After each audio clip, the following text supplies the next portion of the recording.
শ্বশুর আব্বা, আমি আপনার মেয়েকে ভালোবাসি। এখন ভাবছি আপনার মেয়েকে বিয়ে করব। তোমার কি যোগ্যতা আছে যে আমার মেয়েকে বিয়ে করবে? আমার দাদার 3টা টিনের বাড়ি আছে। আরে তোমার দাদার নামই জিজ্ঞেস করছি, তোমার কি আছে? 1900 সালে আমার দাদার অনেক নাম ডাক ছিল। আরে আমি জিজ্ঞেস করছি তোমার কি আছে ওইটা বলো। আমার বাপের বিল্ডিং এ 2 তলা বাড়ি আছে। আরে বেটা, আমি জিজ্ঞেস করছি তোর কি আছে ওইটা ক। তোর বাপের আছে, দাদার আছে, তোর কি আছে ওইটা ক। আমার তো কিছুই নেই। এই বেটা ওরা এখানে ঢুকতে দিয়েছে কেডা? এই বাই কর, রে বাই কর, বাই কর।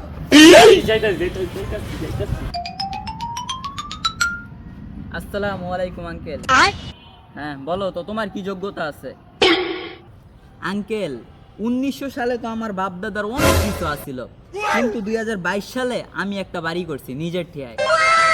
আহা বাবা, তোমার মতো জামাই তো আমি খুঁজতেছিলাম। এই বিয়া কম কাজী ডাক। কি করে?